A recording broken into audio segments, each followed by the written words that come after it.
Good morning, miss. My name is Precious. So me with my friends, I'm gonna present glints. But firstly, I'm gonna explain what is pivot. Pivot in the startup means shift the business model or strategy without changing the vision for the better result. Over time, when the company has important problem that needs to be addressed, it will require one aspect of the company to change, but still the vision is the destination. Here are the examples of pivoting. Let's say Instagram, one of the most famous social network worldwide. So before became an Instagram, it began as Bourbon. This app includes features like a check-in app to location, create future plans, earn points for hanging out with friends, post picture, also included gaming platform from Mafia Wars, but then it have too much mess up in this app, like overrun budget and never get traction. So they use analytics to figure out what was going on. People not really use Bourbon for check-in feature.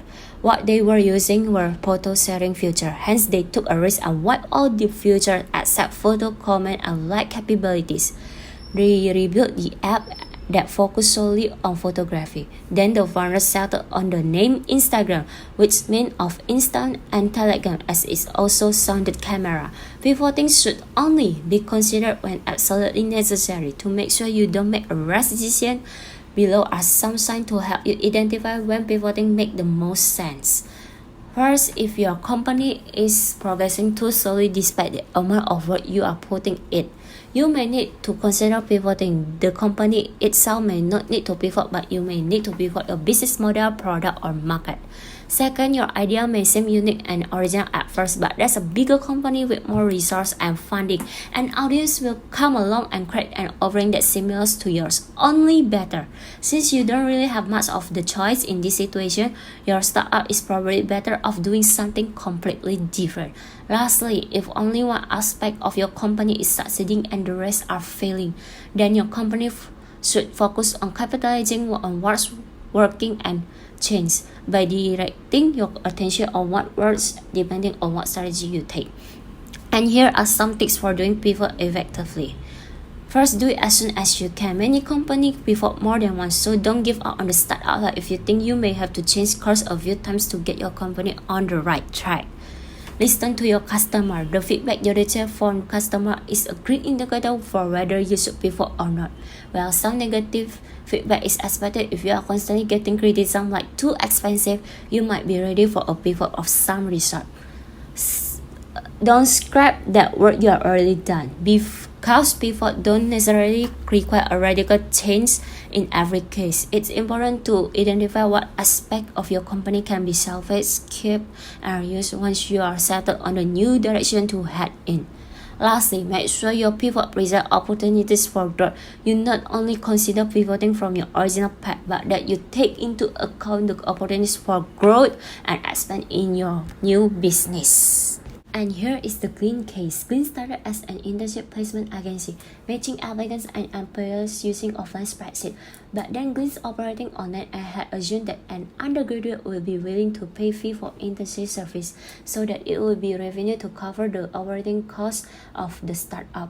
Then Glint pivot its current business model by creating LinkedIn for Youth, functioning as a career discovery and development platform for undergraduates. Yet there is still problem for NMC with youth who wanted to pursue career with NMC. They find Glint's range job offering are limited. Also, universities like the NUS Career Center that use highly trained staff to provide graduating students. For me, it's better for Glint to alter their business because if they directly aim to expand overseas, they will get character.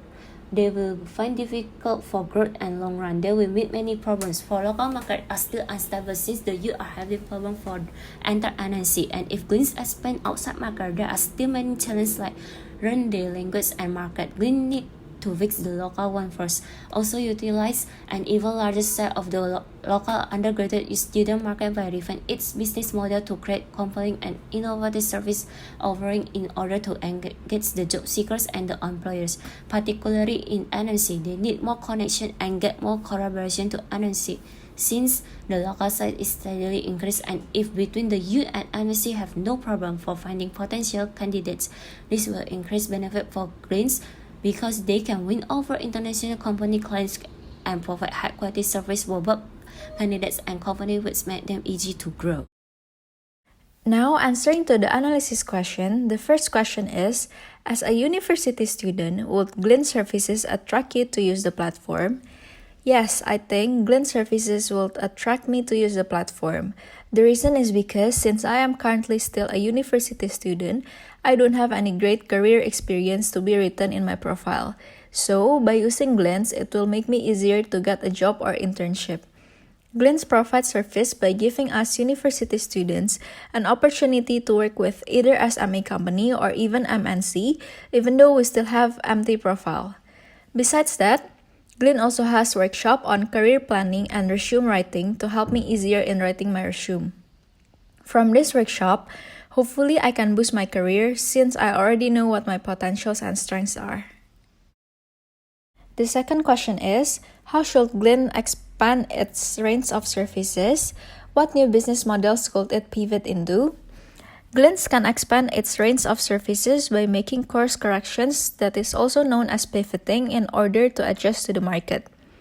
And there are some new business models that Glints could pivot into, such as the first one is technology pivot. Glints opened an online internship placement agency. And the second one is customer segment.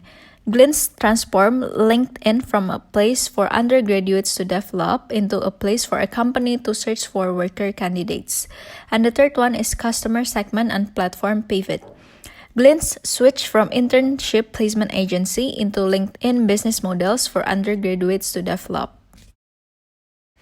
The third question, what are the aspects of Glint's business model and target audience that allow the successful adoption of the Lean Startup model? Does the Lean Startup model have the limitations in terms of the types of market to which it can be applied? Minimal viable product or MVP is the capital that we use when we want to market our business, like our product or market strategy. This step will be started by early adopters in which the people will give feedbacks about our product. If the MVP succeed, then we will continue our product. But if the MVP failed, then we have to use pivot where we have to change our product or the target customer or even the market segment.